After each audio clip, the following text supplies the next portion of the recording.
Halo guys, saya Bowo. Kembali lagi di Wibowo FX Channel. Jangan lupa subscribe.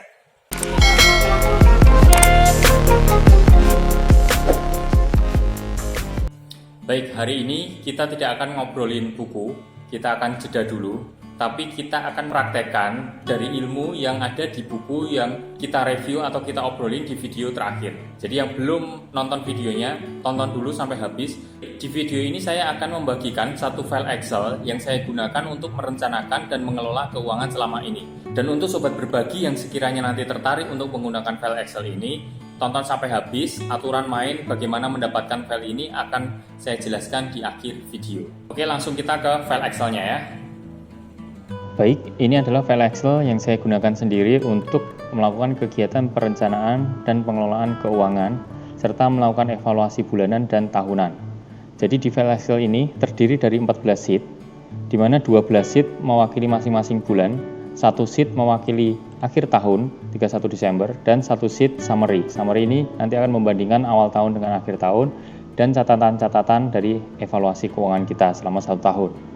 Kemudian, untuk menggunakan file ini, yang pertama harus dilakukan adalah kita mengisi neraca kita di awal tahun. Misalnya ini 2020, maka kita mengisi neraca per 31 Desember 2019 atau 1 Januari 2020. Ini diisikan dengan rincian, ada cash, piutang, dana darurat, dana pensiun, dana pendidikan, investasi lainnya, aset, dan hutang. Ini saya bagi sengaja untuk mengetahui mana yang bersifat liquid dan mana yang merupakan tabungan dana darurat, dana pensiun dibagi-bagi sesuai dengan tujuan masing-masing. Kalau sesuai jadwal video ini tayang di bulan Juni, maka ini boleh diisi dengan kondisi saat ini. Karena kalau kesulitan mencari data tanggal 31 Desember 2019, maka diisi dengan yang ada saat ini nggak masalah. Yang penting semua kolom di sini terisi dan urutannya jelas. Oke, kemudian kita masuk ke bulan Juni. Untuk bulan Juni sama, yang perlu dilakukan untuk setiap bulannya adalah kita mengisi dulu di kolom balance sheet ini. Urutan di sini harus sama dengan di awal tahun ya. Ini tinggal copy, terus pastekan di sini. Kalau ada tambahan, tulis di bawahnya, misalnya uang apa lagi. Tambahan, tuliskan di bawahnya, jangan merubah ini, karena urutan ini penting untuk melakukan perbandingan di akhir tahun. Seterusnya ke bawah diisi seperti itu. Dari balance sheet ini manfaatnya kita bisa mengetahui kekayaan bersih kita saat ini di awal bulan Juni atau akhir bulan Mei. Seperti ini ya. Kalau hijau dia berarti positif, kalau dia negatif akan berwarna merah. Kemudian dikenaikan dan penurunan harta ini untuk mengetahui ada peningkatan atau penurunan nilai tabungan, nilai dana darurat, dan sebagainya. Kalau dia minus, nanti akan berwarna merah. Untuk pengurangan hutang, ini untuk menyadarkan kita bahwa hutang kita berkurang sekian rupiah dari pokok hutangnya.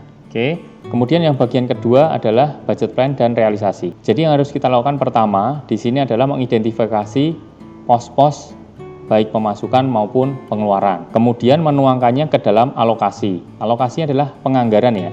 Penganggaran ini dibuat 3 bulan ke depan. Misalnya ini awal bulan Juni, maka dibuat untuk Juni, Juli, Agustus. Jadi selama Juni ini, Juli dan Agustus kita mau menghabiskan uang berapa, kira-kira pemasukannya dari mana aja. Oke. Kita masukkan di sini mana yang masuk fixed income, nilainya kurang lebih sama dan ada terus.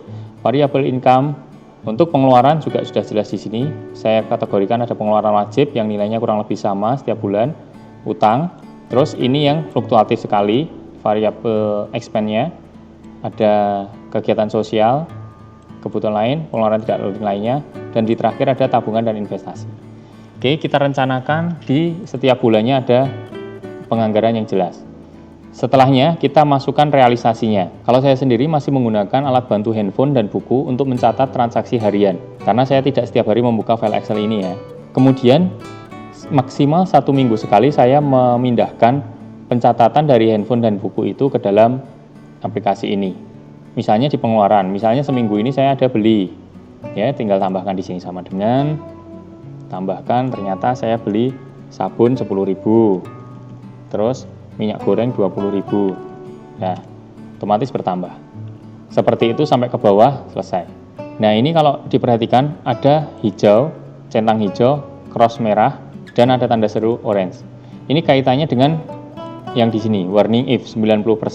Ini bisa diedit, mau angka berapa. Ini untuk memperingatkan kita ketika dia menyentuh 90% dari penganggaran, maka dia akan berubah warna menjadi orange. Ketika dia lebih dari 90%, maka dia akan menjadi cross atau silang. Tapi berbeda dengan pemasukan. Kalau pemasukan sebaliknya, kalau dia di bawah 90% akan cross, kalau sama maka dia akan centang hijau. Itulah yang harus dilakukan untuk penganggaran dan mencatat realisasinya, sehingga kita tahu setiap bulan cash flow kita positif atau negatif. Dibandingkan dengan budget plan atau perencanaan, apakah sudah sesuai, ataukah lebih bagus, ataukah lebih buruk. Kemudian bagaimana dengan bulan selanjutnya? Kalau bulan Juni sudah selesai, nanti di bulan berikutnya saya akan mengcopy pastekan ini semua akun-akun di sini ke bulan ini. Terus mengupdate nilai ini. Seterusnya, saya akan mengevaluasi di sini. Apakah ada peningkatan dan penurunan di sini? Kemudian begitu juga dengan akun-akun yang di pemasukan dan di pengeluaran. Saya copy pastekan dari bulan sebelumnya, copy, terus pastekan di sini. Terus ininya saya isi, kalau memang perlu disesuaikan saya sesuaikan, kalau tidak, tidak. Kemudian realisasi seperti biasa saya inputkan di sini, clear, selesai. Saya evaluasi di akhir bulan ini. Ini contohnya minus ya, maka kalau minus warnanya akan merah. Terus saya beri catatan, cash flow minusnya karena apa. Selesai, begitu terus kita lakukan setiap bulannya sampai dengan bulan Desember. Dan karena di sini tidak mengakomodir 31 Desember, di sheet 31 Desember khusus mencatat neraca per 31 Desember. Selesai, akhir tahun kita akan otomatis bisa melihat resumenya. Untuk yang sheet summary, ini tinggal mengcopy paste data yang ada di sini. Urutannya harus sama, copy, terus pastekan di sini. Udah selesai, angka ini akan otomatis keluar semua. Ini juga keluar semua. Hanya mengcopy pastekan akunnya saja atau pos-posnya. Ini akan menjadi alat evaluasi kita. Kalau dia tidak ada perubahan, dia akan berupa strip orange. Kalau dia turun, dia akan tanda panah merah ke bawah. Kalau naik, tanda panah hijau ke atas. Dan seterusnya. Oke, ini memudahkan saya sebagai orang visual, sangat memudahkan ya. Kalau ada yang hijau berarti oke, kalau merah berarti ada yang salah. Kalau strip atau orange berarti ya masih aman tapi perlu dievaluasi. Kemudian di bagian yang ini adalah evaluasi untuk pendapatan, pengeluaran, dan cicilan selama 1 tahun. Ini saya buat karena menurut saya seringkali tidak menyadari ternyata penghasilan setahun kita itu cukup banyak.